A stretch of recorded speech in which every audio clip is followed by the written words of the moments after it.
مکان ہوگا تو رب کا احسان ہوگا، اللہ جاب دے گا تو رب کا احسان مانوں گا، اللہ بینک بیلنس دے گا تو اللہ کا احسان کا اعتراف کروں گا۔ یہ موٹی موٹی باتیں لوگ دماغ پہ لاتے ہیں، مگر فزیکلی جسمانی طور پر انسان اپنے پہ غور نہیں کرتا۔ اگر کوئی غریب بھی ہے، صرف سانسیں چلتی ہے تو یہ سانس بھی اللہ کی نعمت ہے۔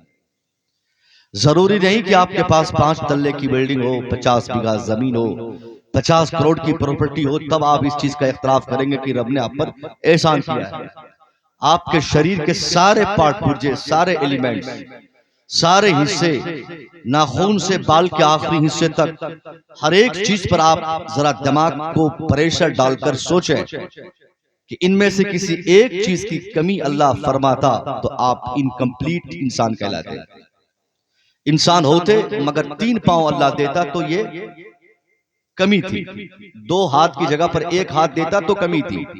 اللہ نے ہاتھ بھی دیا، پاؤں بھی دیا، آنکھیں بھی دی، اور آنکھوں کو اس صحیح جگہ بھی عطا فرمایا، زبان دیا، جگہ بھی مناسب دیا، پاؤں دیا، جگہ بھی مناسب دیا۔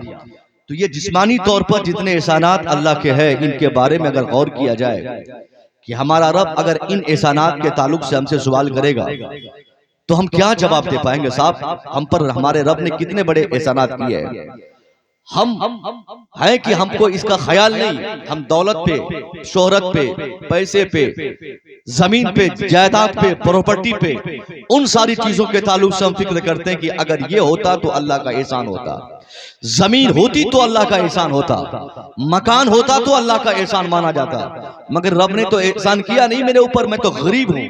نہیں، اگر آپ غریب بھی ہیں تو قرآن کہتا ہے وَإِن تَعُدُّوا نِعْمَةَ اللَّهِ لَا تُحْصُوهَا۔ If you want to count the entire wealth of Allah, you cannot count it۔ اگر تم اللہ کی ساری نعمتوں کو گننا چاہو، قرآن کا وعدہ ہے، چیلنج ہے، اگر ہم پوری زندگی اللہ کی نعمتوں کا انحصار کرنا چاہے، ناخون، بال، سر، پھیپڑا، گردہ، کڈنی، آنکھیں، ہاتھ، ساری چیزیں، اور پورے بدن میں سیلز میں خون میں روانگی، یہ ساری چیزیں، قرآن کہتا ہے اگر تم گننا چاہو گے، if you want to count the entire wealth of Allah، اگر تم رب کی ساری نعمتوں کو کاؤنٹ کرنا چاہو گے، تیری ساری زندگی ختم ہوگی، رب کے احسانات کو تم نہیں گن سکتے، اتنے احسانات رب کے ہیں۔ اور یہ سارے انسانوں کے لیے، غریبوں کے لیے بھی وہی احسان، امیروں کے لیے بھی وہی احسان، مالداروں کے لیے وہی احسان، زمینداروں کے لیے وہی احسان، پیسے والوں کے لیے وہی احسان۔ اس لیے صاحب آپ غریب ہیں تو آپ کی غربت میں بھی آپ کو اس چیز کا اعتراف کرنا ہوگا کہ رب کا مجھ پہ بڑا احسان ہے۔ اگر رب احسان کرنا چھوڑ دے تو آپ کو سانسیں لینے کی طاقت آپ سے ختم ہو جائے گی۔ آپ ایک سیکنڈ آپ سانسیں لیتے ہیں، آپ نے غور کیا سانسیں ہم لیتے ہیں تو اللہ ہم کو ہم کو آکسیجن فراہم کرتا ہے۔ جب اس آکسیجن کو اپنے اندر ڈالتے ہیں تو اس آکسیجن کو نکالنے کے لیے کاربن ڈائی آکسائڈ کی صورت میں اللہ ہمیں طاقت دیتا ہے۔ ایک سانس اگر ہم لیتے ہیں تو ہر ایک سانس کے بدلے میں ہمارے رب کا ہم پر 2 بڑے احسانات نازل ہو جاتے ہیں، سانس لینے کی طاقت، سانس واپس کرنے کی طاقت۔ اگر یہ سانس لینے کی قوت اللہ دے اور پھر واپس کرنے کی طاقت چھین لے، واپس کرنے کی طاقت دے اور پھر لینے کی طاقت چھین لے، تو دونوں صورتوں میں موت یقینی ہے۔ تو آپ کو اس چیز پر بھی احسان ماننا ہوگا کہ اللہ تیرا احسان کہ تو نے سانس لینے کی بھی طاقت دی اور سانس واپس کرنے کی بھی قوت دی۔ ہر سانس کے بدلے میں بحیثیت انسان ہماری ذمہ داری ہے کہ ہم اس چیز کا اعتراف کریں کہ میرا رب اگر تو سانس لینے کی طاقت دیا، واپس کی طاقت چھین لے گا تو ان مردوں کی صورت میری ہوگی جو قبروں میں لیٹے ہیں۔ اے اللہ تیرا احسان کہ تو سانس لینے کی بھی طاقت دیتا ہے، سانس واپس کرنے کی بھی طاقت دیتا ہے۔ اس لیے زمین کی خواہش کرنا نہیں ہے، مکان کی خواہش کرنا نہیں ہے، کھیت اور کھلیان کا چکر نہیں لگانا ہے۔ زمین دے اللہ تو اور بڑی مہربانی، مکان دے رب تو اور بڑی مہربانی، پیسہ دے تو اور بڑا احسان، اور جاب دے تو اور بڑا احسان، نہیں دو تو زیادہ ماتھا پیچی کرنے کی ضرورت نہیں، منہ پھلا کر ایسا سے کم طریقہ شکار نہیں بننا ہے، کیونکہ ہمارا رب ہے وہ ہمیں جس پوزیشن پہ بھی رکھے، جس حالت میں ہمارا رب ہم کو رکھے، بحیثیت بندہ ہماری ذمہ داری ہے کہ ہم کہیں کہ یہ میرا رب تیرا احسان ہے کہ تو مجھے زندہ رکھا ہے. لاک ڈاؤن پیریڈ میں ایک خبر بہت گردش کر رہی تھی, شاید آپ نے بھی سنا ہوگا, میرے پاس بہت دنوں تک اس کا تراشا موبائل اسکرین شاٹ میں نے رکھا. اٹلی شہر کا ایک شخص, آپ کو میں غور سے سنا رہا ہوں تاکہ آپ غور کریں کہ آپ کو احساس ہو کہ سانس کتنی بڑی قیمت ہے. یہ لالچی دنیا ہے, یہ پیسے مانگنے کی دنیا, زمین خریدنے کے چکر میں, مکان دکان پیسے پراپرٹی بنانے کے چکر میں ہم نے نہ جانے کتنی نمازیں چھوڑی, کتنی عبادتوں سے دل توڑا. ہمیں احساس نہیں کہ ہمارا رب ہم پر کتنا احسان فرمایا. میں نے کیا پڑھا لاک ڈاؤن میں, 93 سال کا ایک بزرگ جس نے کبھی ڈاکٹر کا چہرہ نہیں دیکھا, 93 سال کی مدت میں جب اس کی طبیعت خراب ہوئی, ان کے 5 بچوں نے ان کو گاڑی میں بٹھا کر ڈاکٹر کے ہاں رکھا. ڈاکٹر نے جانچ پڑتال کے بعد بتایا کہ تیرے والد محترم کو سانس لینے میں پریشانی ہوتی ہے, اب ان کو وینٹیلیٹر پہ لٹانا پڑے گا, ان کو آرٹیفیشل آکسیجن کے ذریعے ان کو زندہ رکھنے کی ہم کوشش کریں گے, کیونکہ بریدنگ میں پرابلم ہے, سانس لینے میں پرابلم ہے. ان کے 5 بچوں سے دستخط کروایا گیا. 5 دن تک اس 93 سال کے بزرگ کو اسی مشین کے ذریعے ڈاکٹر سانس پہنچاتے رہے. آرٹیفیشل مصنوعی سانس جو ہم وینٹیلیٹر مشین کے ذریعے حاصل کرتے ہیں, اسی طرح ان ڈاکٹروں نے اس بوڑھے کو پہنچایا. 5 دن جب ہو گئے, اب جب 5 دن کے بعد اس کی طبیعت میں سدھار آ گئی, ڈاکٹروں نے انہیں ڈسچارج کیا. ڈسچارج کے بعد اس کو ایک پرچی تھما دیا. پرچی پکڑ کے بوڑھا ریسیپشن کے آگے یعنی کاؤنٹر کے آگے کھڑا, آنکھیں پھاڑ پھاڑ کے تمام ڈاکٹرز کو, تمام اسٹاف کو دیکھتا رہا. بہت دیر ہو گئی, پھر اس کی آنکھیں بہنے لگی, ساروں قطار رونے لگا. سارے میڈیکل اسٹاف گھبرا گئے, یہ کیا معاملہ ہے؟ یہ بوڑھا, ان کو $5 لاکھ پے کرنے ہیں, یہ $5 لاکھ نہ دینے کے بجائے یہ آنکھیں پھاڑ پھاڑ کے پہلے دیکھا, اس کے بعد اب آنسو بہا رہا ہے, لگتا ہے یہ ناٹک کرتا ہے. اس نے کہا, ڈاکٹروں نے کہا کہ بابا آپ روئیے مت, کیوں رو رہے ہیں؟ مگر ہر آنے والا منٹ, ہر آنے والی گھڑی, ہر آنے والا ٹائم اس بوڑھے کے لیے خطرناک ٹائم ہونے لگا. اور چیخیں بڑھ گئی, پکار بڑھنے لگی اور آنسو بہنے لگے. سارے ڈاکٹرز گھبرا گئے.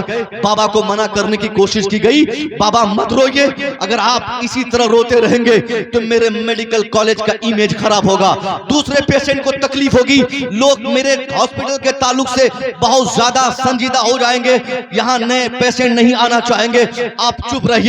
سارے ڈاکٹرز منع کرتے جا رہے ہیں, مگر وہ بوڑھا رونے میں اور اضافہ اس کا ہوتا جا رہا ہے, آنسو بہتے رہے, مگر وہ بوڑھے میں کوئی فرق نہیں پڑا. ہیڈ آف دا ڈپارٹمنٹ آئے, مین ڈاکٹر آنے کے بعد اس نے کیا سوچا کہ لگتا ہے یہ بوڑھا ناٹک کر رہا ہے, پیسہ دینا نہیں ہے, اس لیے یہ ناٹک کر کے رو کر یہاں سے درگزر ہونا چاہتا ہے. اس نے کہا, بابا اگر آپ کو لگتا ہے کہ $5 لاکھ بہت زیادہ رقم ہے تو میں آپ کو 50% کا ڈسکاؤنٹ کرتا ہوں, اب آپ کو صرف $2.5 لاکھ پے کرنے ہیں, اب یہ دیجئے اور چھٹی پائیے. مگر خاموش رہیے, مت روئیے, مت گڑ گڑائیے, اس طرح مت چلائیے. ان ڈاکٹروں نے منع کرنے کی کوشش کی, مگر پھر بھی رونے میں کوئی کمی نہیں آئی. جب کمی نہیں دیکھی ان لوگوں نے تو ایک ڈاکٹر آگے بڑھ کے کہتا ہے, بابا اگر $2.5 لاکھ بھی پے کرنا آپ کے لیے مشکل ہے تو جائیے, میں آپ کی ساری رقم معاف کر دیتا ہوں, کوئی پیسہ نہیں, مفت میں فری آف کاسٹ آپ کے سارے علاج ہو گئے, اب آپ اپنا گھر چلے جائیے, کوئی پیسہ نہیں لیا جائے گا. بس اتنا چھوٹا سا جملہ سننا تھا, اس بوڑھے کو جلال آ گیا. اس نے کہا, اے ڈاکٹر بابو, تو نے مجھے بھکاری سمجھا ہے, تو نے مجھے محتاج سمجھا ہے. ارے میں محتاج نہیں, میں غریب نہیں, میں پیسہ دینے نہ دینے کی وجہ سے نہیں روتا. ڈاکٹر نے کہا, بابا اور کیا ریزن ہو سکتی ہے, پیسے آپ کو پے کر رہے ہیں, پرچی آپ کے ہاتھ میں ہے, رو آپ رہے ہیں, میں کیا کوئی اور دوسرا ریزن, دوسری وجہ سمجھوں گا. اس نے کہا, ڈاکٹر بابو اگر تم اس کی وجہ تلاشنا چاہتے ہو میرے قریب آؤ, میں بتاتا ہوں کہ میں کیوں روتا ہوں. سارے ڈاکٹرز قریب آ گئے. بوڑھے نے جو جواب دیا تھا, اللہ کی قسم کمال پور کے سنی جیالو مسلمانوں, اس بوڑھے کا جواب نہ صرف اٹلی کے اس شہر کے لوگوں کے لیے جواب تھا, بلکہ کائنات کے ہر انسان کی آنکھیں کھول دینے کے لیے اس بوڑھے کا وہ جواب کافی تھا. اس نے کہا, ڈاکٹر بابو ایمانداری سے بتائیے آپ لوگ کہ آپ لوگوں نے کتنے دنوں تک اپنی مشین پہ مجھے لٹایا؟ کہا 5 دنوں تک۔ کہا اپنی آکسیجن مشین سے میرے پھیپھڑے میں کتنے دنوں تک تو نے آپ نے آکسیجن پہنچایا؟ کہا 5 دنوں سے۔ کہا کتنا چارج آپ نے اس میں ایڈ کیا؟ کہا $5 لاکھ۔ کہا ڈاکٹر بابو یہی تو رونے کی وجہ ہے کہ تم ڈاکٹر ہو، میں چاہوں 5 لاکھ کی جگہ پہ 50 لاکھ پے کر کے چلا جاؤں، میں چاہوں آپ جیسے ڈاکٹر کو کئی ہزار ڈاکٹر کو بٹھا کر اپنے دسترخوان پر کئی مہینے تک مفت میں کھلا کر تنخواہ دے سکتا ہوں۔ میں محتاج نہیں، میں غریب نہیں، میں فقیر نہیں، میں تنگ دست نہیں، میں بے یار و مددگار نہیں۔ ڈاکٹر بابو اللہ نے اتنی طاقت، اتنے پیسے، اتنے بینک بیلنس مجھے دیے کہ تیرا میڈیکل کالج میں خرید سکتا ہوں، مگر اے ڈاکٹر بابو میرے رونے کا کارن یہی ہے کہ تیری مشین، تیرے ڈاکٹرز، تیرے اسٹاف، تیری سانسوں کی مشین اور تیرا وہ آکسیجن سلنڈر، ان ساری چیزوں کی محنت کا 5 دن کا $5 لاکھ آپ نے اس میں ایڈ کیا۔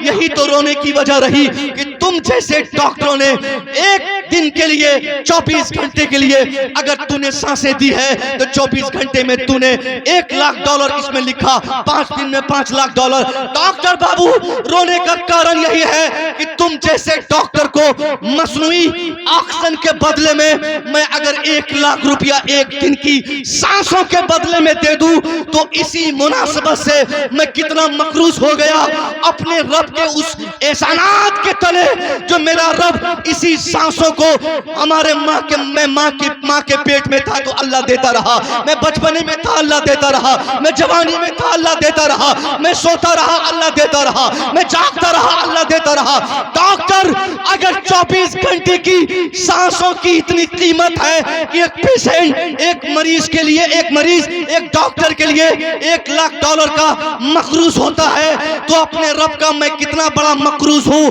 کہ اللہ نے مجھے 93 سال سے مفت میں سانسیں دی، کبھی نہیں کہا سانس کی کیا قیمت ہے، کبھی نہیں کہا سانس کے بدلے میں یہ کرنا ہوگا۔ اس لیے میری آنکھیں بہہ رہی ہے کہ جب 5 دن کی سانسوں کی یہ قیمت ہے تو 93 سال کی سانسوں کی کیا قیمت ہوگی؟ اللہ اکبر، نعرہ تکبیر، نعرہ رسالت، نعرہ غوثیت، علماء اہل سنت، حضرت علامہ مفتی مصور رضا صاحب قبلہ۔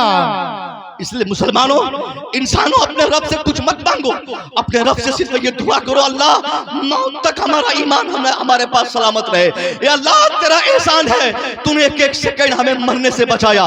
لاک ڈاؤن پیریڈ میں آپ نے اپنے بھارت میں، آپ نے اٹلی میں، آپ نے امریکہ میں، آپ نے چائنا میں، آپ نے برٹن میں، آپ نے آسٹریلیا میں، دنیا کی ساری فیسلیٹیٹ کمپنی، ساری فیسلیٹیٹ ممالک میں آپ نے دیکھا جن کو اپنے میڈیکل فیسلیٹیز پہ ناز ہے، وہاں پر بھی ایک قبر میں 50 لوگوں کو دفنایا گیا۔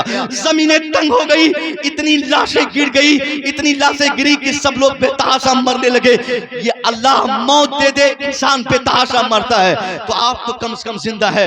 آپ کو یہ احساس کرنا ہوگا اے اللہ تیرا احسان ہے تو زندہ رکھا ہے، مگر ایک احسان میرا رب تو میرے اوپر اور فرما دے، جب تک سانسیں چلتی رہے تو مجھے میرا ایمان سلامت رکھے۔ ایمان کی قوت یہ بہت زیادہ ضروری ہے، یہی ایمان کا ڈیمیج، اسی ایمان کا خطرہ، اسی ایمان کی خرابی آج ہماری یہ صورت بناتی ہے کہ آج 150 کروڑ میں 57 ممالک میں ہم مسلمان ہیں، مگر روزانہ ہر آنے والی رات ہم مارے جاتے، ہر شام ہم پٹ جاتے، ہماری مسجدوں کو ٹارگٹ بنایا جاتا، ہمارے مدرسوں کو ٹارگٹ بنایا جاتا۔ یہ عمارت صاحب ٹارگٹ کے لیے نہیں، یہ عمارت دنیا کی اصلاح کے لیے، مسجد اپنی پیشانی رگڑ کے اپنی عبادت کا مزہ لینے کے لیے ہے، اللہ کی عبادت کے لیے ہے، مگر جب مسجد دشمنوں کے ٹارگٹ میں چلی جائے، جب مدرسہ دشمنوں کے ٹارگٹ میں چلا جائے، جب مسلمان دشمنوں کے ٹارگٹ میں چلا جائے تو مسلمانوں کو بہت زیادہ احتجاج کرنے کی ضرورت نہیں، اپنے اس رب کو منانے کی ضرورت ہے جس رب نے ہمیں چلنے کی طاقت دی ہے، جس رب نے بولنے کی قوت دی ہے، جس رب نے سننے کی طاقت دی ہے۔ اگر آپ سے آپ کا رب خوش ہوگا، یہ ساری دنیا آپ کے مخالفت میں آپ کے خلاف کھڑی ہو جائے، پوری دنیا ایک طرف اور آپ کا رب صرف آپ سے خوش ہو جائے، دنیا کا کوئی انسان آپ کی زمین بھی نہیں ہلا سکتا۔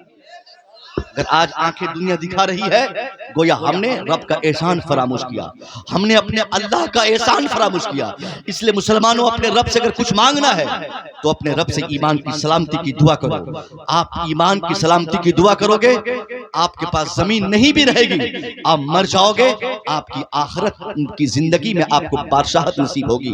اور آپ نے صرف زمین کی دعا کی، مکان کی دعا کی، دولت کی دعا کی، اور آپ نے ایمان کی سلامتی کی دعا اللہ سے نہیں کی۔ آپ زمیندار تو بنیں گے مگر فقیر اور لاچار ایمانی طور پر آپ بن کے اس دنیا سے جائیں گے۔ مفتی صاحب قبلہ نے حکم دیا کہ حضرت میرا جلسہ اصلاح معاشرہ کانفرنس ہے، میں آج اگر نوجوانوں کو اصلاح معاشرہ کے تعلق سے تھوڑی دیر کے لیے آزمانا چاہوں اور پوچھنا چاہوں چند سوالات تو آپ کے رونگٹے کھڑے ہو جائیں گے۔ وہ کون سی علامت ہے جس سے ہم کہہ سکتے ہیں کہ آپ مسلمان ہیں؟ ہمارے اندر کون سی کوالٹی ہے؟ ہم کس وجہ سے اپنے آپ کو دنیا میں دشمنوں سے بہتر اپنے کو ثابت کریں گے؟ اگر کافر نماز نہیں پڑھتے تو آپ بھی نماز نہیں پڑھتے، اگر کافر روزہ نہیں رکھتے تو آپ بھی روزہ نہیں رکھتے، اگر کافر بدتمیزی کرتے تو آپ بھی بدتمیزی کرتے، اگر ان کی بیٹیاں بے حیائی کرتی تو آپ بھی بے حیائی کرنے میں، آپ کی بیٹیاں بھی بے حیائی کرنے میں کافروں کی بیٹیوں سے کم نہیں ہے۔ علامت کیا ہے؟ دنیا کی ساری اقوام کی ایک علامت ہوتی ہے، دنیا کے سارے عہدیداروں کی ایک پہچان ہوتی ہے۔ پولیس والے کپڑے سے پہچانے جاتے، وکیل کپڑے سے پہچانے جاتے، کرسچن اپنے کپڑے اور اپنے ڈریس سے پہچانے جاتے، مولوی اپنی ٹوپی اور داڑھی اور جبہ اور پگڑی سے پہچانے جاتے۔ میں آپ سے پوچھتا ہوں آپ کی پہچان کیا ہے؟ آپ نے اپنی کون سی علامت چھوڑی ہے جس سے ہم سمجھ سکے کہ you are Muslim, you are our brother? ہم کیا کہہ سکتے ہیں؟ کیسے کہیں گے کیا مسلمان ہے؟ اگر انہوں نے داڑھی چھلوائی تو آپ نے بھی داڑھی چھلوائی، اگر انہوں نے نماز چھوڑی تو آپ نے بھی نماز چھوڑی، اگر ان کو مسجد سے الرجی تو آپ کو بھی مسجد سے الرجی، ان کو نماز سے دشمنی تو آپ کو بھی نماز سے دشمنی۔ یہ نماز سے دشمنی ہی ہے صاحب کہ مسجد بغل میں، گھر کے بغل میں مسجد ہے، مسجد کے بغل میں گھر ہے، مسجد میں اعلان کرنے والے، اذان دینے والے دن میں 5 مرتبہ کامیابی کے لیے اعلانات کرتے ہیں، مگر ہم ہے کہ بستر چھوڑنے کو تیار نہیں، گھر چھوڑنے کو تیار نہیں، نماز کو آنے کو تیار نہیں۔ مسجدیں ویران ہو گئی اور ہم دوسروں کو گالیاں دیتے کہ صاحب ہماری مسجد میں تیرا کیا کام ہے، یہاں کیا تلاشتا ہے؟ کیوں نہیں تلاشا جائے گا؟ آپ نے مسجد بچانے کے لیے کیا کیا ہے؟ مسجد بچانے کے لیے اے سی لگانا، 4 دیواری دینا، عمارت اونچی کرنا، موٹی دیوار دینا، یہ کمپلسری نہیں۔ مسجد کا تحفظ سجدے سے ہے، مسجد کا تحفظ عبادت سے ہے، مسجد کا تحفظ نماز سے ہے۔ مسلمانوں کی مسجدوں میں جب عالی شان مسجد 50 لاکھ کی مسجد بن جائے اور نماز پڑھنے والے چند گانٹ ٹوٹے 50 سال کے بوڑھے، 60 سال کے بوڑھے جن کو چلا نہیں جاتا، دیکھا نہیں جاتا، لنگڑا لنگڑا کے مسجد جاتا، انہی کے سارے مسجد چھوڑ دیے، تو جب ہماری مسجدیں ویران ہوگی تو اللہ ہماری مسجد کی محافظت کے لیے اپنے دشمنوں کو ذمہ داری دے دے گا کہ جاؤ اب یہ مسلمان اس کی حفاظت نہیں کرے گا، تم ہی اس کی حفاظت کرو۔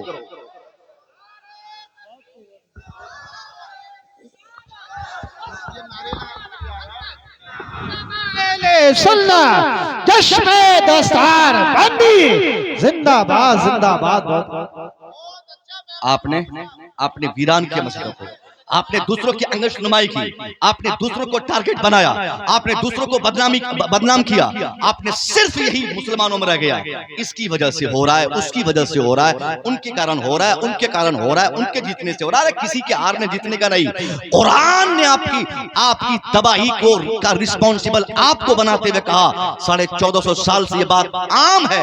قرآن کہتا ہے وَمَا أَصَابَكُم مِّن مُّصِيبَةٍ فَبِمَا كَسَبَتْ أَيْدِيكُمْ What misfortunes befalls on you, it is because your hand has gathered it۔ قرآن نے کہا ہے مسلمانوں یہ تیری تباہی کا ریزن کوئی نیتا، کوئی ابھینیتا، کوئی لیڈر، کوئی ڈاکٹر، کوئی پروفیسر، کوئی نہیں، اس کی ساری ذمہ داری تیری ہے۔ تو نے مسجدوں کو ویران کیا تو یہ تباہی آئی، تو نے مدرسوں کو ویران کیا تو تباہی آئی، تو نے سماعت ویران کیا تو تباہی آئی، تو نے مصطفیٰ کے قوانین توڑے تو تباہی آئی، تو نے میرے حکم کے مطابق زندگی گزارنا نہیں چاہا تو تباہی آئی۔ اس لیے یہ دن دیکھنے پڑے۔ آج اگر ہم مسجدوں سے دل لگا لیں، مدرسوں سے دلچسپی رکھیں، علماء کے قریب آ جائیں، اللہ کا خوف اپنے دل میں پیدا کریں، اللہ کے نبی سے محبت کرے، اللہ کی قسم کھا کے کہہ سکتا ہوں اللہ کا خوف اور مصطفیٰ کی محبت دنیا کا کوئی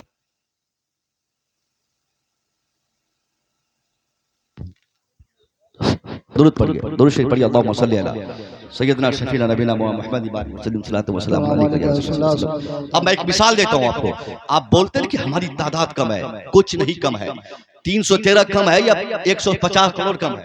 یہ بتائیے. 313 کم تھے یا ابھی کم ہے؟ یہ کیسی بات آپ کرتے؟ کہاں کم ہے آپ؟ پوری دنیا میں سب سے زیادہ تعداد آپ کی ہے.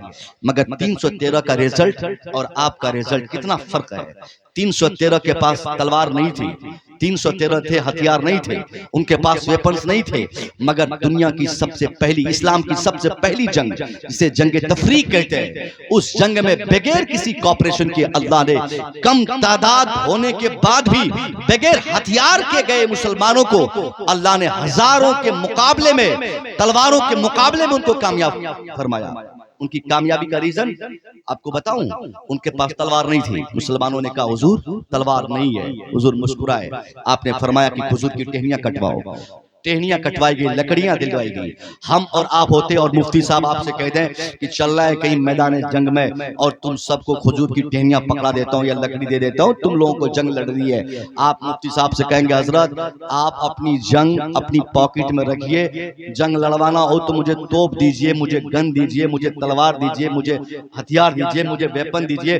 میں کیوں مرنے جاؤں حضرت؟ وہاں تلوار ہے اور میں لکڑی سنبھالوں. لکڑی سے تلوار کے مقابلے میں ہم کب تک لڑیں گے؟ یہ ہماری سوچ ہوگی، ہمارا جواب ہوگا. مگر اللہ کی قسم مسلمانوں کو ذرا غور کیجئے. ان 313 کے اندر اللہ کا خوف اور رسول سے محبت اور رسول کی باتوں پر اعتماد کس قدر تھا ان کو کہ ان 313 نے کہا حضور دیا جائے. تلوار کی جگہ پر کھجور کی ٹہنیاں کاٹ کے دی گئی.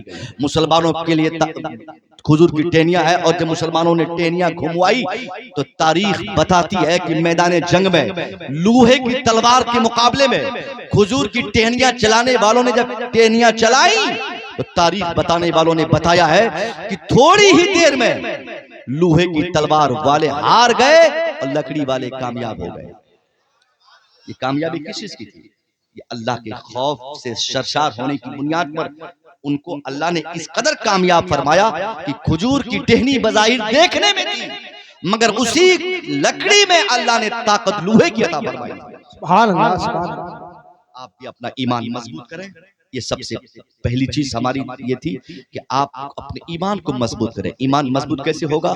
اللہ پر بھروسہ مضبوط کریں. اللہ پر بھروسہ کریں.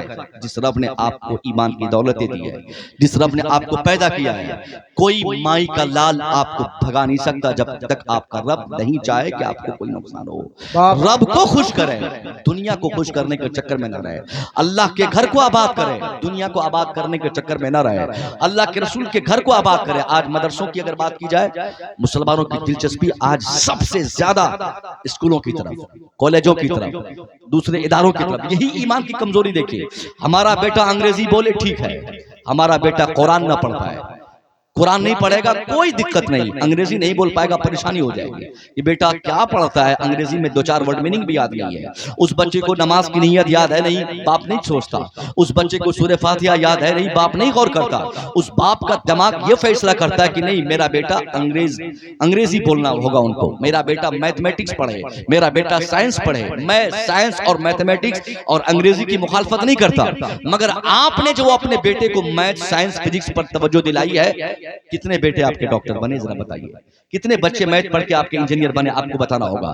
بایولوجی پڑھ کے آپ کے بچے کہاں تک کامیاب ہوئے؟ بایولوجی پڑھنے والے کو ہم نے صاحب رکشہ چلاتے دیکھا، ہم نے سائنس پڑھنے والے کو ہم نے مم پھلی بیچتے دیکھا، ہم نے صاحب فزکس اور میتھمیٹکس پہ توجہ دینے والے کو ہم نے بریانی بناتے دیکھا، بریانی بیچتے دیکھا. کہاں گئی باہر ہے؟ باپ تو بولتا تھا حضرت میرا بیٹا ڈاکٹر بنے گا، پیسہ کمائے گا. 5 سال پڑھایا، اس کے بعد پھس ہو گیا، چلا گیا بریانی بیچنے کے لیے کہیں. اور کامیاب وہی عالم ہے جو مدرسے میں 5 سال پہلے پڑھا تھا، آج فارغ ہوا ہے کسی مسجد کا امام بن کر بادشاہت کا مزہ لے رہا ہے. سبحان اللہ سبحان اللہ. یہ مدرسے کی بات ہے. آپ نے کسی ایک مولوی کو اگر آپ جانتے ہو تو آپ مجھے بتائیں جو مولوی بننے کے بعد پریشان ہو. اور میں کالج کے 50 لوگوں کے نام بتا سکتا ہوں جن کے سپنے تھے کہ میں آئی ایس بنوں گا، جن کے سپنے تھے میں آئی پی ایس بنوں گا. اچھا یہ بتائیے کہ آئی پی ایس کا ایگزام ہوتا ہے، یو پی ایس سی کا ایگزام ہوتا ہے، 50 لاکھ کے زائد فارم پڑھتے ہیں. 50 لاکھ بیٹا سنو، 50 لاکھ فارم پڑھتے ہیں. نیٹ کا ایگزام ہوتا ہے، 50 لاکھ لوگ فارم بھرتے ہیں. ان 50 لاکھ میں سے کتنے کامیاب ہوتے ہیں؟ 1000 1500 1500 2000، اس سے زائد کامیاب نہیں ہوتے، اور باقی سب چنا بیچتے ہیں، باقی سب دوسرے کمپٹیشن کی تیاری کرتے ہیں، دلی بھاگ جاتے ہیں، ناکام ہو کر گریجویشن کرنے کے بعد رکشہ چلاتے ہیں۔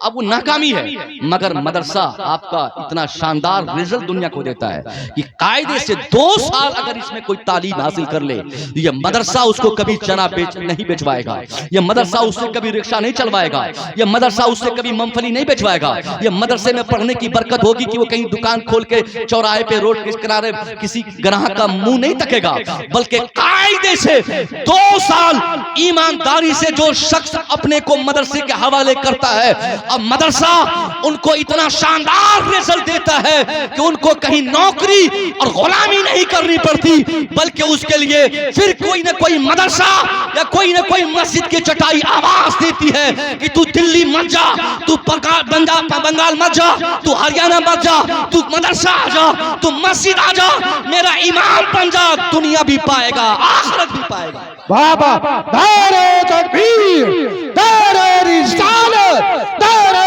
حیثیت، بس لگے اعلیٰ حضرت جشن دستار بندی، نعرہ حیدری، زندہ باد زندہ باد۔ یہ بھائی صاحب اسپیشل اسی کام کے لیے جانے جاتے ہیں، ان کا کام ہے وہ اپنا کام کر رہے ہیں، ہمارا جو کام ہے ہم کر رہے ہیں، آپ کا جو کام ہے آپ کر رہے ہیں۔ مفتی صاحب کا کام میری تقریر ہونے کے بعد شروع ہوگا۔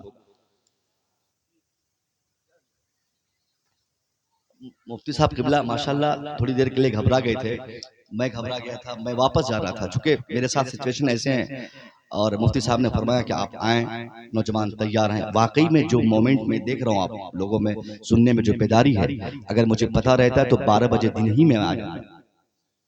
بڑے اچھے لوگ ہیں ماشاءاللہ، مفتی صاحب سے محبت کرتے ہیں۔ ایک گاڑی کسی کو لینے کے لیے جاتی ہے اسٹیشن، مجھے لینے کے لیے 2 گاڑیاں چلی گئی، 2 گاڑیاں چلی گئی، یہ ان کا حکم تھا ماشاءاللہ۔ اس کے لیے میں نوجوانوں کا شکر گزار ہوں کہ اپنے عالم کی اتنی عزت کرتے ہیں۔ مگر یہ بات آپ علماء کے قریب جائیں، قرآن کی تعلیمات پر ترجیح ہے۔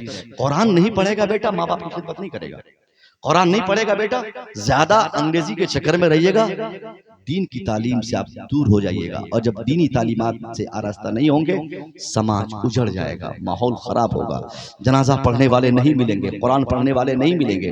اس لیے مدرسوں کو بچانے کے لیے ضرورت اس بات کی ہے کہ علماء کا احترام کیا جائے، علماء کی عزت کی جائے۔ آج اگر ایک عالم کی آپ عزت کریں گے، 50 لڑکے آنکھیں پھاڑ کے دیکھیں گے کہ واہ میں تو کالج میں بیکار میں اپنا وقت ضائع کر رہا ہوں، یہ اگر میں عالم بنتا تو مجھے بھی عزت ملتی، میں مولانا بنتا تو کرسی ملتی، میں مولانا بنتا تو مجھے پگڑی ملتی، میں مولانا بنتا تو مالے چڑھتے، میں مولانا بنتا تو تنخواہ اچھی ملتی۔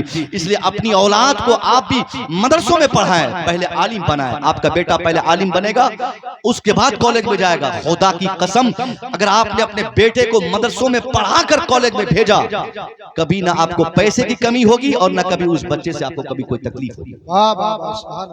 نوجوان آج ہمارے ماں باپ کو تکلیف دینے سے نہیں چکتے۔ ڈاکٹر ہے بیٹا، باپ کی عزت نہیں کرتا، انجینئر ہے بیٹا، باپ کی عزت نہیں کرتا، ماں کیا ہے اس کی محبت کیا ہے نہیں جانتا، الگ دنیا اپنی بنا لیتا۔ مگر مدرسے کے کسی مولوی کے تعلق سے آج تک یہ خبر نہیں سننے کو ملی کہ کسی مولوی صاحب نے اپنی ماں یا اپنے باپ کو تیاگ دے کر اپنی دنیا الگ بنائی۔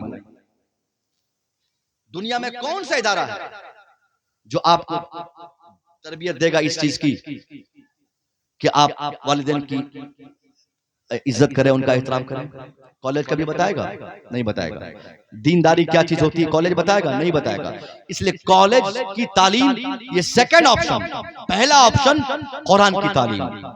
قرآن ہمارا بچہ پڑھے گا، وہ بہت بڑا انسان پیسے کے لحاظ سے بنے نہ بنے، اگر قرآن کی تعلیمات سے آراستہ رہے گا تو ان کی تربیت بھی بہتر رہے گی۔ بھلے ہی دنیا اس کی تھوڑی دیر کے لیے اجڑ جائے پیسوں کی کمی کی بنیاد پر، مگر وہ آخرت کے لیے ہمیشہ آباد رہے گا۔ یہ پہلا پیغام آپ کے لیے کہ آپ اپنی اولاد کو مدرسوں میں بھیجیں، ان سے قرآن پڑھوائیں، ان کو قرآن کا نالج دیں۔ اس کے بعد جب آپ کا بیٹا قرآن پڑھ لے گا، ٹائم بچے گا، پھر دنیا کی جس تعلیم کی طرف اپنے بچوں کو آمادہ کرنا ہے ان تعلیمات سے آپ آراستہ کریں، آپ کو اسلام کبھی نہیں روکے گا۔ یہی ایک چیز کی کمی ہے، اتنا شاندار مدرسہ لوگ نہیں بچوں کو بھیجتے پڑھنے۔ کس کو بھیجتے بچے؟ غریبوں کے بچے پڑھیں گے، فقیروں کے بچے پڑھیں گے، امیروں کے بچے کیوں نہیں پڑھتے؟ آپ نے غور کیا یہ 6 بچوں کی رفتہ ان 6 بچوں میں افسوس کی بات یہ ہے کہ کوئی بھی کروڑ پتی کا بیٹا نہیں ہے کیا؟ 50 لاکھ کا دولت والے کا بیٹا کس کا بیٹا ہوگا؟ کسان کا، مزدور کا، کمپنی میں کام کرنے والے کا، ٹھیکیدار کا نہیں، ورکر کا۔ تو میں پوچھنا چاہتا ہوں صاحب کہ آپ نے کیوں ایسا ماحول بنایا؟ ہمیشہ غریب بچے دستار لیتے، ہمیشہ غریبوں کے بچے قرآن پڑھتے، ہمیشہ غریبوں کے بچے عالم بنتے۔ اسلام کو مکمل طور پہ آج کی تاریخ میں ہم لوگوں نے غریبوں کے حوالے کر دیا۔ اگر غریبوں کو اللہ کی جنت چاہیے تو امیروں کو بھی اللہ کی جنت چاہیے۔ جہنم سے بچنا اگر غریبوں کے لیے ضروری ہے تو امیروں کے لیے بھی ضروری ہے۔ اس لیے آپ سے گزارش ہے کہ آپ بھی اپنے بچوں کو مدرسوں میں بھیجیں۔ اگر آپ صاحب دولت ہیں تو آپ اپنے ایک بیٹے کو پڑھائیں۔ میں دعوے سے کہہ سکتا ہوں اگر آپ کا ایک بیٹا مدرسے میں پڑھ لے گا تو آخرت کے لیے بھی اور دنیا میں آخری ایام کے لیے بھی آپ ہمیشہ کے لیے اپنے آپ کو تیار رکھیں کہ آپ کو اپنی اولاد سے کبھی کوئی تکلیف نہیں ہوگی۔ مگر ایک افسوس کی بات ہے حضرت، معذرت کے ساتھ سننے بیٹا، ایک سوال ہے، کیوں غریب امیر لوگ اپنے بچوں کو مدرسوں میں پڑھائیں گے؟ میں کہتا ہوں کیوں پڑھائیں گے؟ آج جو مدرسے ہم بنا رہے ہیں، آج کی تاریخ میں مدرسے کے جو حالات ہمارے ہیں، ایسے ماحول میں کوئی کروڑ پتی نہیں چاہے گا کہ میرا بیٹا وہاں جا کے پڑھے۔ ایک سوال ہے نا، صرف پیغامات دینے سے نہیں ہوتا ہے، امیروں کو للکارنے سے نہیں ہوتا ہے۔ اگر ہم چاہتے ہیں کہ جس کے بچے اے سی میں پیدا ہوئے، اے سی میں پلے بڑھے، وہ بچے اگر ہمارے اداروں میں پڑھنے آئیں تو پہلے ان کے گھر کا ماحول ہمیں مدرسوں کو دینا ہوگا، مدرسوں میں بنانا ہوگا۔ آج امیر لوگ کالجوں میں کیوں پڑھانے اپنے بچوں کو بھیجتے ہیں؟ کیونکہ وہاں اے سی کا انتظام، وہاں بس کا انتظام، وہاں ٹائلز کا انتظام، وہاں خوشگوار ماحول رہتے، وہاں پہ اچھے اساتذہ رہتے، وہاں پہ ہر طرح کی فیسلٹی دی جاتی۔ 10,000 لگ جائے، 10 لاکھ روپیہ مہینہ لگ جائے، امیر اپنے بچے کو وہیں پڑھائے گا، چاہے اس کا بچہ زندگی بھر جاہل رہ جائے اور اس کی زندگی خراب ہو جائے، پھر بھی امیر آج کی تاریخ میں نہیں چاہے گا کہ ہمارے ایسے اداروں میں وہ اپنے بچوں کو بھیجے جہاں پر ٹائلز نہیں، جہاں پر اے سی نہیں، جہاں پر صاف فریز کے پانی نہیں، جہاں پر یہ ریفریزر مشین نہیں، جہاں پر دھوبی کپڑا دھونے کے لیے نہیں۔ اس لیے وہ امیر نہیں پڑھاتے اپنے بچوں کو۔ اگر آپ چاہتے ہیں، ہم چاہتے ہیں کہ امیروں کے بچے بھی مدرسوں میں آئیں تو ہمیں اپنے مدرسوں کی صورت بدلنی ہوگی۔ کیوں نہیں بدلیں گے؟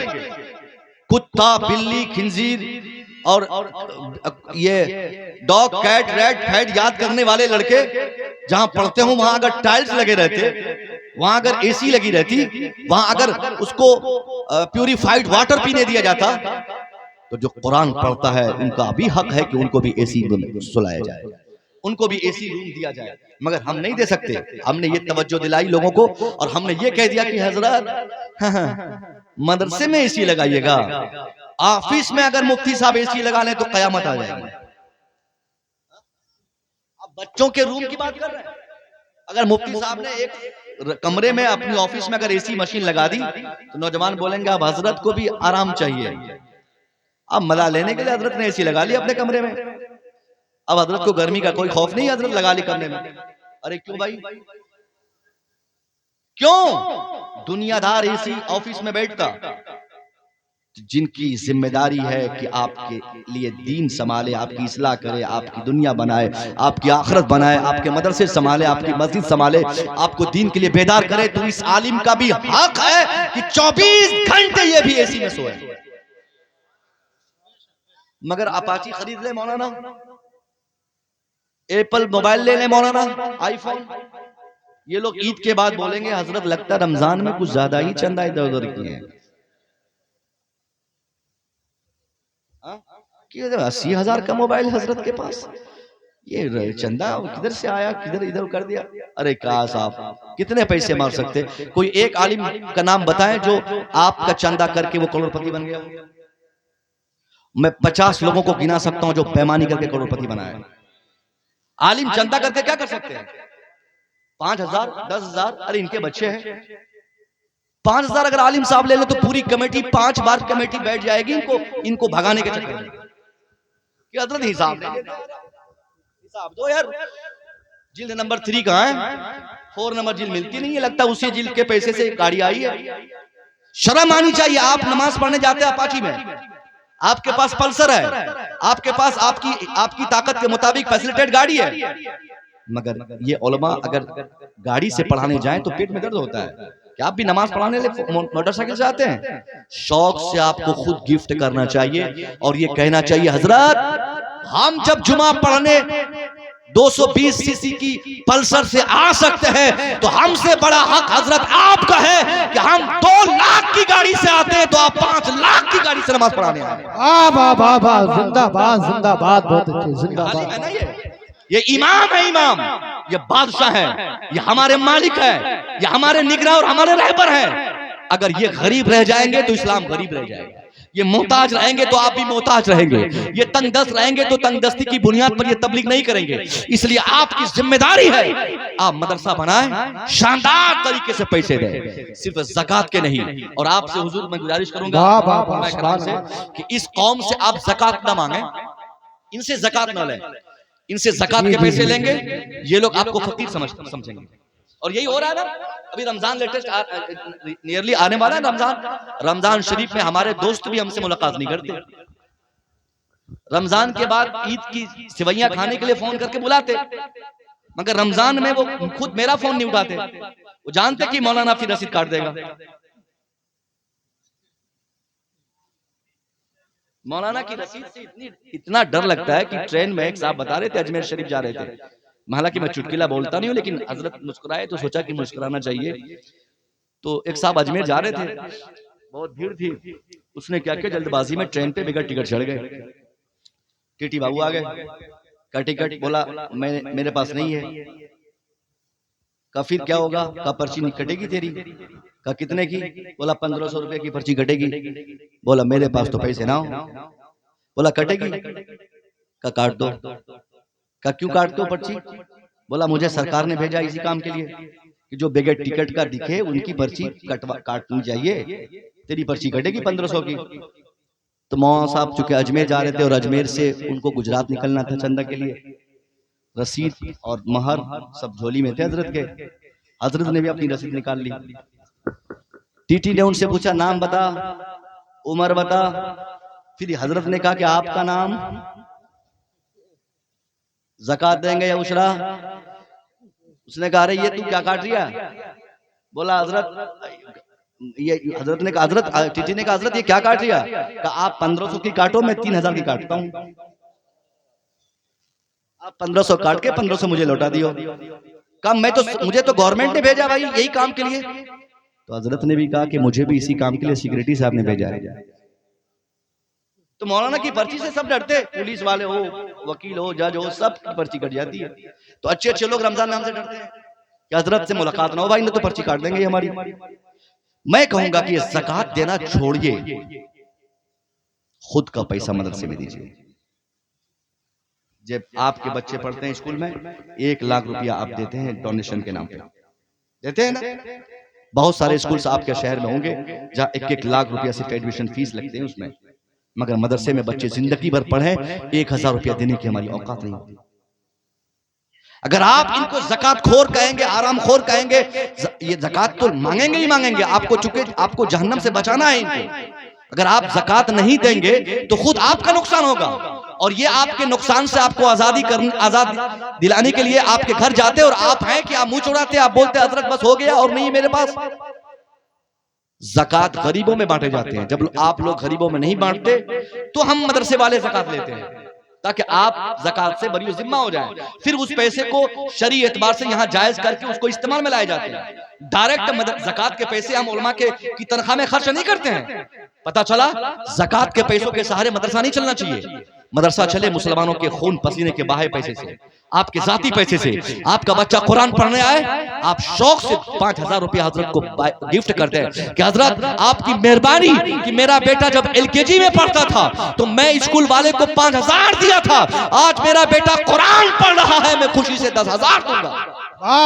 سبحان اللہ زندہ باد. جب یہ پیسے آنے لگیں گے پھر مدرسوں میں بھی ٹائلس لگیں گے، پھر مدرسوں میں بھی اسی لگے گی. یہ ساری باتیں اس لیے میں سنا رہا ہوں تاکہ آپ کا مدرسہ اچھا بنے، بہتر بنے اور زیادہ سے زیادہ پڑھنے والے بچے وہاں آئے. پھر ہم کہیں گے امیروں سے کہ اب صاحب اب آئیے، جو فیسلٹیز اسکول میں ہے، جو تعلیم اسکول میں ہے، جو ماحول اسکول میں ہے، جو انوائرمنٹ اسکول میں ہے، جو سہولیات اسکول میں ہے، جو مراعات اسکول میں ہے، جو مراعات کالجز میں ہے، وہ ساری فیسلٹیز، سارے مراعات اب آپ کو مدرسوں میں دستیاب ہوں گے. جب امیر یہ ملاحظہ کریں گے تو کوئی امیر یہ نہیں چاہے گا کہ اس کا بیٹا پہلے کالج جائے، وہ اپنے بیٹے کو پہلے حافظ قرآن بنائے گا، بعد میں ڈاکٹر اور انجینئر بنائے گا. سبحان اللہ سبحان اللہ. اس لیے میں امید کروں گا کہ آپ بھی اپنے مدرسوں کے پیچھے آپ دماغ لگائے. قرآن کی تعلیم پر سب سے بڑا کام ہونا چاہیے، اور سب سے پہلی چیز تو یہ صاحب تعلیم پر کام ہونا چاہیے. تعلیم پر کیا کام کرتے ہیں؟ میں نے کل رات ان کی موجودگی میں ایک جلسے میں کہا تھا کہ آج مسلمان سب سے زائد جو برباد ہے، مسلمانوں کی بربادی کا ایک ریزن یہی بھی ہے کہ بھائی آپ تعلیم پہ کام نہیں کرتے. بچے جاہل ہو گئے، ہم نے اپاہج بنا دیا، ہم نے مزدور بنا دیا. ہماری غربت کی ایک وجہ یہ بھی ہے کہ ہمارے پاس تعلیم نہیں ہے کہ نہیں؟ بھیا 25 سال کے بچے آپ کے رہتے، ابھی وہ 10th کا ایگزام دیتا نہیں، آپ ان کو کام پہ لگا دیتے. آپ کا بیٹا انٹر کرتا نہیں، آپ ان کو دلی بھیج دیتے. آپ کا بیٹا بھی میٹرک انٹر مادھمک پاس کیا نہیں، آپ ان سے نوکری کرواتے. شرم آنی چاہیے آپ کو. آپ کے نوجوان 25 سال کے جن کے کاندھے پر سماج کی ترقی کی ساری ذمہ داری ہوتی ہے، آپ نے اسے کام پہ لگا کر ان کی تعلیم کو ڈراپ کر کے آپ نے ان کے اوپر بہت بڑا ظلم کیا ہے. جس قوم کا مقابلہ آپ سے ہے نا، ان کے بچے IAS ہیں، ان کے بچے IPS ہیں، ان کے بچے ڈاکٹرز ہیں، ان کے بچے آفیسرز ہیں. آپ کے بچے کیا ہیں؟ مزدور ہیں. آپ کے بچے کیا ہیں؟ نوکر ہیں. آپ کے بچے کیا ہیں؟ چھوٹا موٹا بزنس کرنے والے ہیں. میں دعوے سے کہتا ہوں اگر آپ نے اپنے بچوں کو پڑھانے پر توجہ دی تو اتنی ترقی آپ کو ملے گی کہ آپ ملاحظہ کریں گے کہ آپ کی زندگی میں ہی ساری چیزیں بک جائے، بیچ دو، مگر بچوں کو پڑھا دو تو وہ تعلیم آپ کی بھی زندگی بنا دے گی، آپ کے بچوں کی بھی زندگی بنا دے گی. سبحان اللہ سبحان اللہ. آپ نے سنا ہوگا علم کے تعلق سے صرف اتنی سی بات آپ جانتے ہیں کہ علم اسلام میں ضروری ہے، مگر ایک بہت خوبصورت بات میرے ذہن پہ آ رہی ہے. جنگ بدر کو میں نے بتایا ابھی، آپ جانتے ہیں کہ 313 ہم تھے اور 1000 سامنے والے تھے، مگر 313 کو اللہ نے جیت نصیب کی اور 1000 والے ہار گئے. اتنی بات آپ جانتے ہیں. اس سے آگے نہ تو کبھی آپ نے جاننا چاہا، نہ تو کبھی ہم کو جنانے کی توفیق ہوئی. مگر آج میں بتاتا ہوں ایجوکیشن کی کیا اہمیت ہے. اسلام کے پیغمبر جس نبی نے آپ کو نماز دیا، جس نبی نے روزے کی طہارت بتائی، جس نبی نے حج و زکات کی اہمیت پہ گفتگو فرمائی، اسی مصطفیٰ نے علم کے تعلق سے اتنی شاندار بات کہی. جنگ بدر کی کامیابی کے بعد جب مسلمانوں نے دشمنوں کو اپنی جیلوں میں ڈالا تھا، ان تمام قید خانوں میں بند لوگوں کی جب فہرست بنائی گئی، حضور کے سامنے فہرست پیش کی گئی، حضور یہ لوگ میری جیل میں ہیں، ان کے ساتھ کیا کیا جائے. اب ذرا غور سے سنیے گا میرے مصطفیٰ نے کون سا کردار اپنی زندگی میں دنیا کے سامنے پیش فرمایا. آپ کے سامنے آپ کے دشمن آپ کی قید میں آپ کی جیل میں موجود ہے. مصطفیٰ کریم سے مشورہ ہو رہا ہے، حضور ان دشمنوں کا کیا کیا جائے. اس نے ہمارا ہاتھ کاٹا، اس نے کسی نے ہمارے اوپر تلوار تھانا، کوئی آپ کے مشن کی رکاوٹ کے لیے محنتیں کی تھی. سرکار اب ان کے ساتھ کیا کیا جائے. سرکار دو عالم اتنے با اختیار تھے، آپ صرف اشارہ کر دیتے کہ ان دشمنوں کو لٹکاؤ، ان کا بھی ہاتھ کاٹو، ان کی بھی زبان کاٹو، ان کا بھی سر کاٹو. ہمارا ایمان کہتا ہے میرے مصطفیٰ صرف اشارہ فرما دیتے. مسلمان اس قدر جوشیلا تھے اس وقت کہ مسلمان مصطفیٰ کریم کے اشارہ پا کر نہ صرف آپ کی جیلوں میں بند کفار کی گردنیں کٹتی، بلکہ دنیا میں جہاں جہاں مسلمانوں کے دشمن چھپے ہوتے، اسلام کے پیغمبر کے اشارے پر اسلام کے پیغمبر کے دیوانے ان کو کھوج کھوج کر ان کی گردنیں مار دیتے. مگر اللہ کی قسم تاریخ ہمیں بتاتی ہے مصطفیٰ کریم سے سوالات ہوئے، حضور ان کا کیا کیا جائے، ان دشمنوں کا کیا کیا جائے. آپ نے فرمایا ہاں میں فہرست پڑھ رہا ہوں، مگر تم ان کی زبان مت کاٹو، تم ان کا ہاتھ مت کاٹو، تم ان کا پاؤں مت کاٹو، تم ان کو الٹا مت لٹکاؤ. آپ چاہتے تو ایسا کہہ سکتے تھے، مگر آپ نے یہ آپشن نہیں دیا.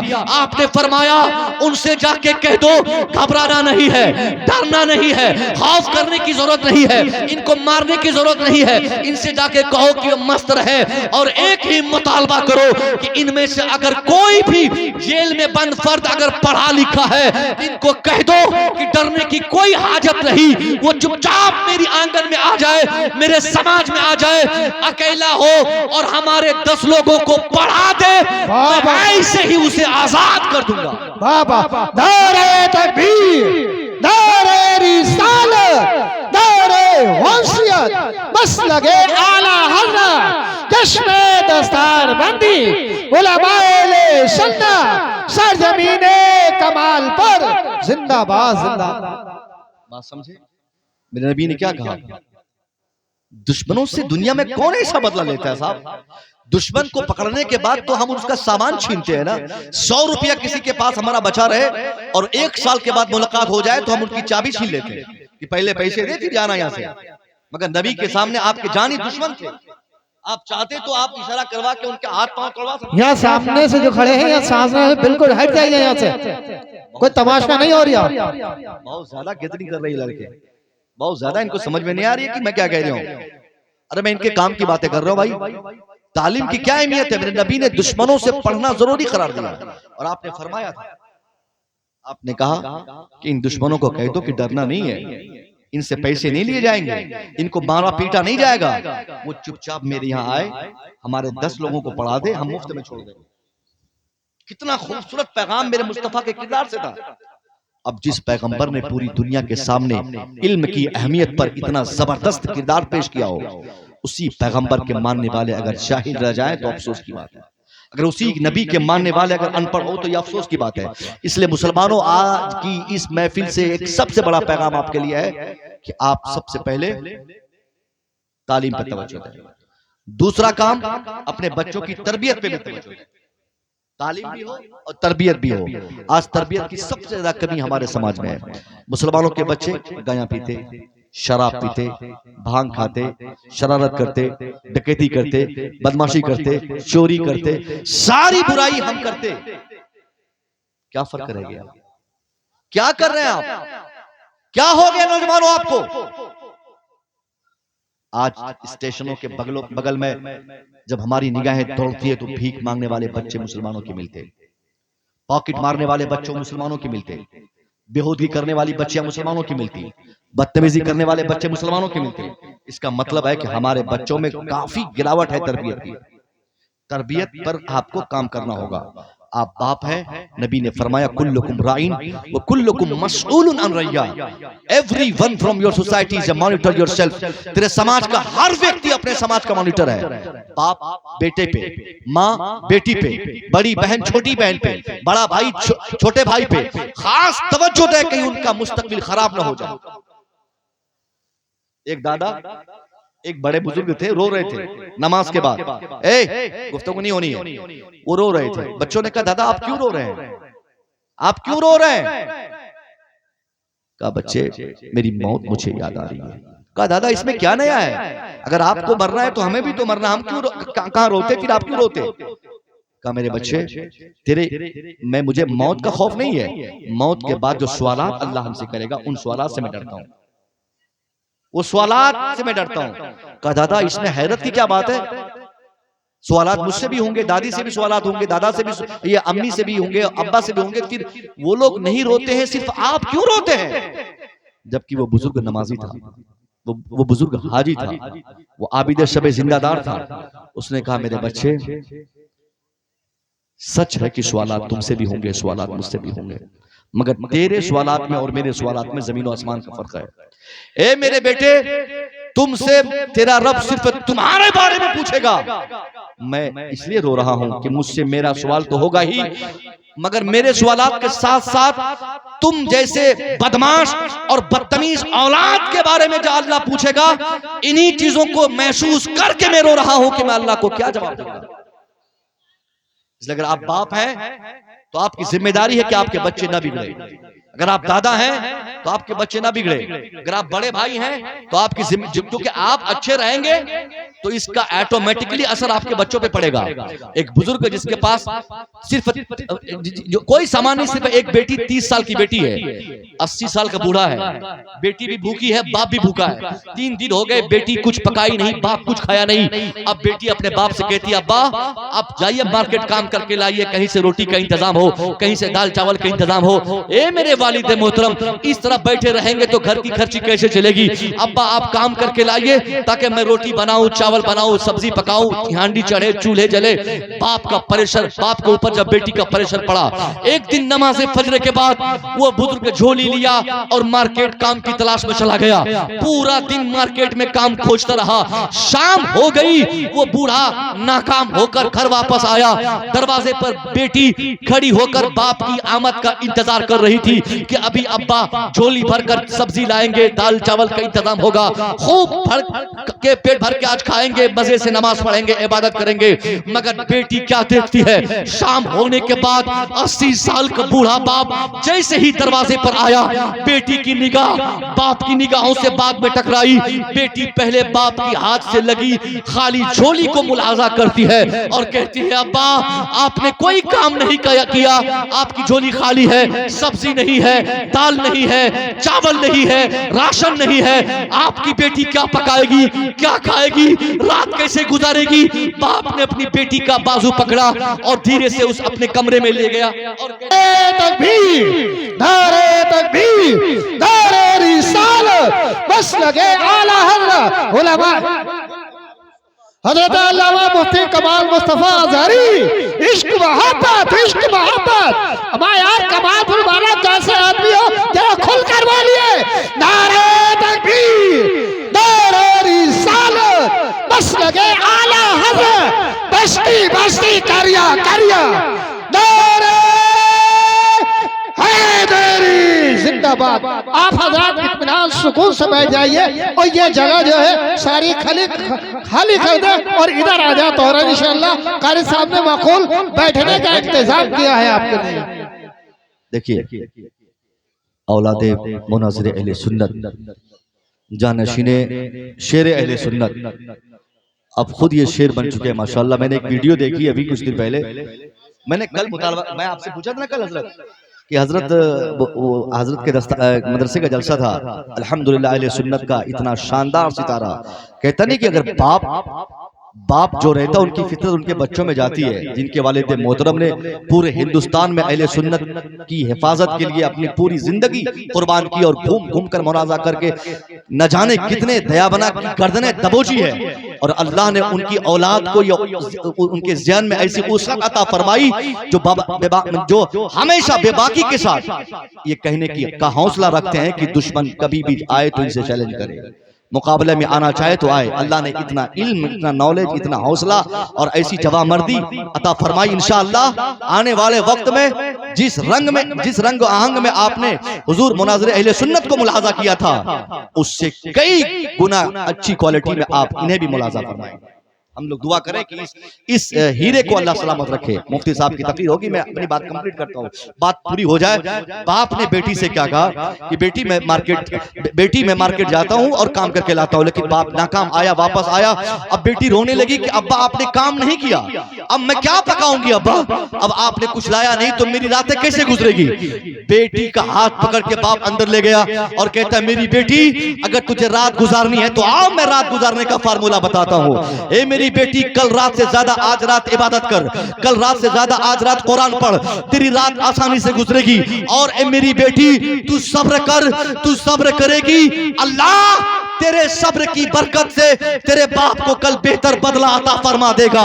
آج میں نے کوئی کام نہیں کیا تو کیا ہوا، کل اس سے بہتر کام کر کے بہتر سامان، بہتر نتیجہ میں لے کر میں آؤں گا اپنے ساتھ. اب وہ بیچارہ پھر دوسری صبح گیا، پھر تیسری صبح گیا، لگاتار 3 دن تک مارکیٹ جاتا رہا، خالی جھولی لاتا رہا. اب بیٹی روتی رہی. آخر میں 34 صبح کو آخری الٹیمیٹم دے کر ایک غریب انسان کی غریب بیٹی اپنے باپ کو کہتی ابا یہ لاسٹ چانس ہے. اگر آج رات اگر آپ نے کام کر کے سبزی دال چاول کا انتظام نہیں کیا تو آپ کی بیٹی غلط قدم اٹھا دے گی. اور ایسا ہی ہوا. 34 شام کو بھی بوڑھا گھر واپس آیا. جیسے باپ آیا, بیٹی چند سوالات کی, باپ بے ہوش ہو کر گر پڑا. بے ہوش پڑے باپ کو دیکھ کر وہ بیٹی گھبرا گئی. پوری طاقت سے اپنے باپ کو اپنے حجرے میں لے گئی اور پوری رات روتی رہی کہ اب میرا باپ مر جائے گا, لگتا ہے بھوک سے تڑپ کے میرے باپ والد محترم جان دے دیں گے. اب بیٹی راستہ تلاش کرتی ہے, کہاں سے سبزی کا انتظام ہو, کہاں سے روٹی کا انتظام ہو, کہاں سے چاول کا انتظام ہو, کہاں سے روٹی لائے کہ ابا کو کھلا کر ان کو مرنے سے بچاؤں. جوان بیٹی پوری رات سبزی تلاشتی رہی. رات کے آخری پہر اس نمازی کی بیٹی کے دماغ میں ایک شیطانی خیال آیا. اس نے نقاب پہن کر گھر کے صدر دروازے کو چھلانگ لگا کر وہ مارکیٹ گئی. ارادہ کیا ہے, مارکیٹ جاؤں گی, بھیڑ بھاڑ میں کھڑی ہو جاؤں گی, ہزاروں لوگ آئیں گے جائیں گے, ان ہزاروں میں سے کوئی تو ہوں گے ایسے جو مجھے دیکھ کر میرے قریب آئیں گے. میں پٹے کھول دوں گی اور میں اپنا چہرہ دکھاؤں گی. میرے حسن کے بدلے 2-4 پیسے مجھے مل جائیں گے. انہی پیسوں سے روٹی خرید کر ابا کو کھلاؤں گی. اسی ارادے سے اس بچی نے اپنے گھر کو رات کے اندھیرے میں تیاگ دے کر مارکیٹ کے مین گیٹ پر جا کر اپنے کو کھڑی کر کے وہ ہر راہگیر کے انتظار میں وہاں موجود رہی. ادھر اذان فجر کی آواز جیسے اس بزرگ انسان کے کانوں تک پہنچی, اس نے آنکھ کھولی. دیکھتا کیا ہے, اس کی جوان بیٹی کمرے میں ہے نہیں. وہ ہر جگہ تلاشی لی, پڑوس میں کھوجا, کہیں بیٹی نہ ملی. اب پریشان ہو کر واپس وہ بوڑھا اسی کمرے میں داخل ہوا جہاں نماز ہمیشہ, جہاں سے اللہ کو یاد کرتا, جہاں قرآن پڑھتا, جہاں سے نمازیں پڑھتا. اسی کمرے میں داخل ہوا, اپنی پیشانی کو سجدے میں رکھا اور اللہ سے مطالبہ کیا, اے اللہ تو نے مجھے غریب بنایا, مجھے اپنی غربت پہ فخر ہے, مگر اس حالت غربت میں اس غریب انسان کو تو نے 30 سال کی جوان بیٹی کی دولت سے بھی سرفراز فرمایا تھا. مگر اے میرا رب, میری بیٹی آج میری اجازت کے بغیر نہ جانے کہاں بھاگ گئی ہے. اے اللہ جہاں بھی میری بیٹی گئی ہے مجھے پرواہ نہیں, مگر میری زندگی بھر کی نمازوں کیا اگر ایک بھی سجدہ تو نے قبول فرمایا ہے, اسی سجدے کا واسطہ ہے. میری بیٹی کی عزت کی محافظت فرما, میری بیٹی کی سرکشا فرما, میری بیٹی کی عزت بچا لے. وہ بوڑھا اپنی پیشانی سجدے میں رکھ کر اپنی بیٹی کی محافظت کا مطالبہ اللہ سے کرتا ہی ہے. اتنی تاخیر میں اس کی بیٹی کی آنے کی آواز آئی, دروازے پر کھٹکھٹ کی آواز سنائی دروازے سے دی. اب باپ جب کلی کھولتا ہے دیکھتا کیا ہے, جوان بیٹی صبح کی بھاگی ہوئی شام کو دروازے پر کھڑی مسکرا رہی ہے. باپ اپنی بیٹی کو دیکھ کر کہتا ہے, میری بیٹی کہاں گئی تھی, کہاں بھاگی تھی, میری بیٹی کہاں گئی تھی, میں نے بہت تلاشا. وہ باپ کہتا ہے, ادھر بیٹی جواب دیتی ہے, ابا کمرے میں آئیے سب بتاتی ہو. اے میرے ابا آپ ایمانداری سے بتائیے, جب سے آپ نے مجھے پیدا فرمایا تب سے کبھی میں آپ کی اجازت کے بغیر کبھی اس گھر کو تیاگ دی تھی؟ کہا نہیں میری بیٹی, تو کبھی میری اجازت کے بغیر نہیں گئی, مگر آج کن ضرورتوں نے تجھے بغیر اجازت گھر کے مین دروازے کو کروس کرنے پر مجبور کیا؟ بیٹی کہتی ابا میں 3 دن سے لگاتار دیکھ رہی تھی آپ مارکیٹ کام کی تلاش میں جاتے, شام کو ناکام ہو کر واپس خالی جھولی ہو لے کر آتے. ابا میں فیصلہ کر گئی, میں سمجھ گئی کہ آپ کے بڑھاپے کی وجہ سے کوئی عقل مند انسان آپ کو کام نہیں دیتا. میں فیصلہ کرتی تھی, میں فیصلہ کر گئی کہ اگر ایسے ہی چلتا رہا تو ایک دن ابا آپ بھی بھوکے مریں گے, میں بھی بھوکے مر جاؤں گی. اس لیے ابا میں نقاب پہن کر میں مارکیٹ گئی تھی اپنے جسم کو فروخت کرنے, تاکہ جسم کے بدلے 2-4 روٹیاں کم سے کم مجھے مل جائے, اسی کو کھلا کر آپ کو مرنے سے بچا لوں. باپ جب اتنا سنا, ایک غیرت مند باپ کی غیرت نے پکار کے کہا, میری بیٹی جلدی سے بتا کتنے لوگوں نے تجھے ٹچ کیا, کن کن لوگوں نے تجھے استعمال کیا؟ باپ کی بات سن کر بیٹی کہتی ہے, ابا اللہ کی قسم میں غلط ارادے سے مارکیٹ ضرور گئی تھی, مگر صبح سے شام تک مارکیٹ کے جس دروازے پر میں کھڑی تھی وہی کھڑی کی کھڑی رہ گئی. ابا میں نے ہزاروں کو آتے دیکھا, ہزاروں کو جاتے دیکھا, مگر کوئی مجھے کیا استعمال کرتا, کسی نے میری طرف غلط نگاہ اٹھا کر بھی نہیں دیکھا. باپ کہتا ہے میری بیٹی